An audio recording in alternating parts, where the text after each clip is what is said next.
pa ako ng pancake. Sa parang ayun, sabi ko. Diabetes ang abutin ko dito, be. Pero, talagang ano sa mga kasi. Kunti na asukal natin. Ngayon pa. Hinati-hati ko sa pag-pizza. Para, yung parang pie. Susumatiin mo yun sa'yo.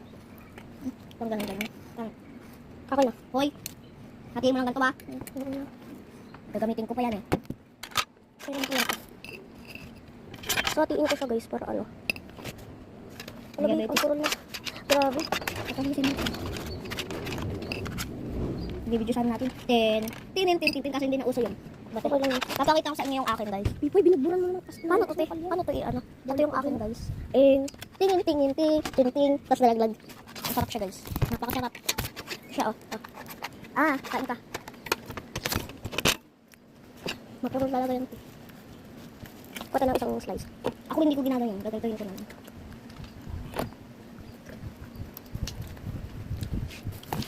Ito guys.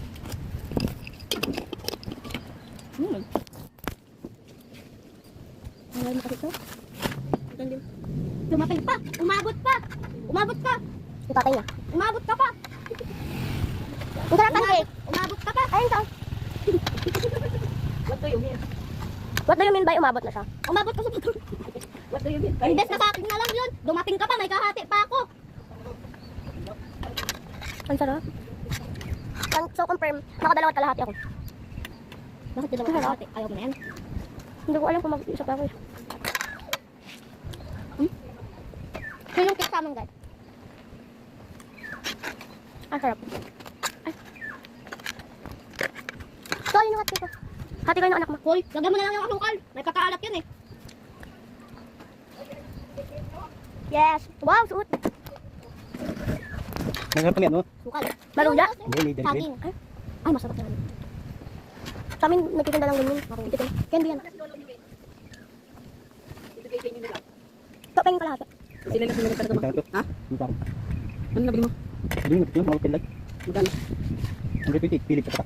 100? 20. Muna pa. Ate. 120 kanito naman. Ate. Yun mo talaga kami. Ilang piraso bili mo? Hindi na. Ba? Hindi ka sa putang. Gusto ko pa? Magkakalahati pa natin. Pwede kalahati na lang tayo. Ito na lang oh. Wait lang. Ito na lang, yung lutong-luto. Bakit? Bakit nilagyan nila tukal eh? Nilagyan. Nalagyan yan. Kinain ka namin yung hindi nalagyan. Kasi ito tikman ko maalat. Ano yung maalat? Ano ko? Pag bumibili kami ready to cook na pancake, maalat. Meron pa namin itlog.